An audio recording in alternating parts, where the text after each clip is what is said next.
بسم اللہ الرحمن الرحیم۔ ناظرین کرام، آج کے ولاگ کے ساتھ حاضر خدمت ہوں۔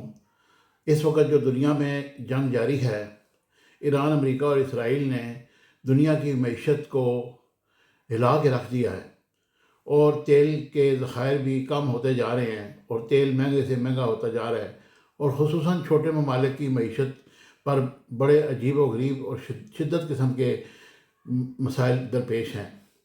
لیکن اس کے باوجود بھی ایرانی قوم ڈٹی ہوئی ہے، اور وہ کہہ رہے ہیں کہ کسی صورت میں بھی ہم اپنے ہتھیار نہیں ڈالیں گے اور کبھی بھی ہم لیٹ ڈاؤن نہیں ہوں گے۔ اس سلسلے میں آیت اللہ خامنائی کی شہادت کے بعد ان کے بیٹے مجتبیٰ خامنائی کا پہلا ویڈیو بیان آ گیا ہے۔ اس پر میں تبصرہ کرتا ہوں، اور پھر اس کے بعد اب کی تازہ ترین صورتحال کے بارے میں بھی آپ کو میں آگاہ کروں گا۔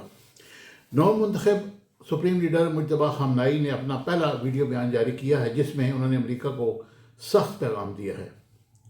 نو منتخب سپریم لیڈر نے ابنائے حرمز پر سخت موقف اختیار کرتے ہوئے کہا کہ دشمن پر دباؤ ڈالنے کے لیے اس اہم بحری گزرگاہ کو بند رکھا جانا چاہیے۔ انہوں نے اس کو بند کر دیا ہے اور اس پر ڈرون بھی پھینکنے شروع کر دیے ہیں۔ اب وہ تمام جتنی بھی ترسیل تھی اس راستے سے وہ بند کر دیے۔ اس سے یہ ظاہر ہوتا ہے کہ ابنائے حرمز پر ایران کا مکمل کنٹرول ہے۔ ان کا مزید کہنا تھا کہ ایران اپنے ہر اس شخص کے خون کا حساب لے گا جو حالیہ جنگ اور حملوں میں شہید ہوئے۔ اپنے شہداء کے خون کے بدلے کے حق سے ہرگز دستبردار نہیں ہوں گے۔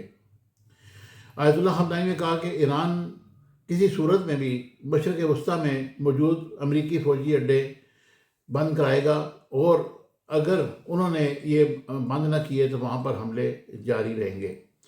خامنائی نے کہا کہ دنیا نے دیکھ لیا کہ ایرانی عوام ایک عظیم اور متحد قوم ہے۔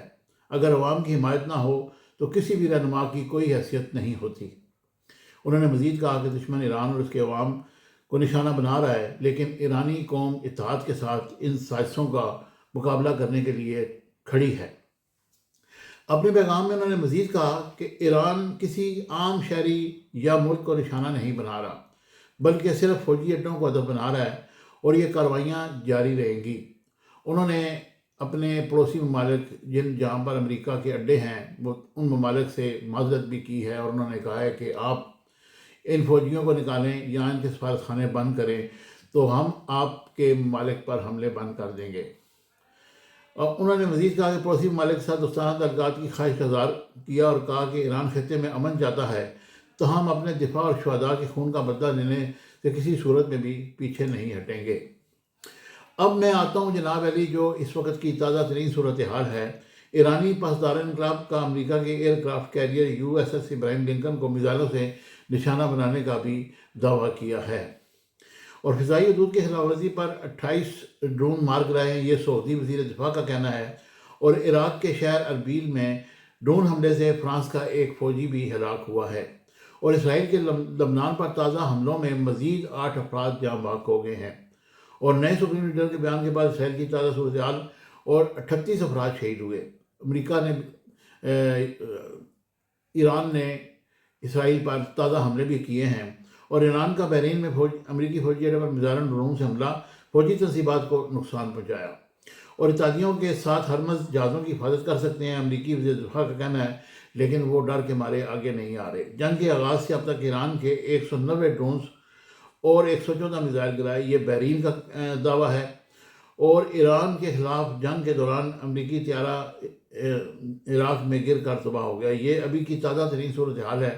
ایک طیارہ گر کر تباہ ہو گیا، اور دوسرا طیارہ جو ہے نا اس کو بھی کافی نقصان پہنچا اور وہ زمین پر آ گیا۔ تو یہ ہے جناب آج کی تازہ ترین صورتحال۔ مجھے امید ہے کہ میری یہ ویڈیو آپ کو پسند آئے گی۔ انشاءاللہ نیکسٹ بلاگ کے ساتھ آپ کی خدمت میں حاضر ہوں۔ Subscribe my channel Business Times News for latest political, national, international news. Don't forget to subscribe Business Times News.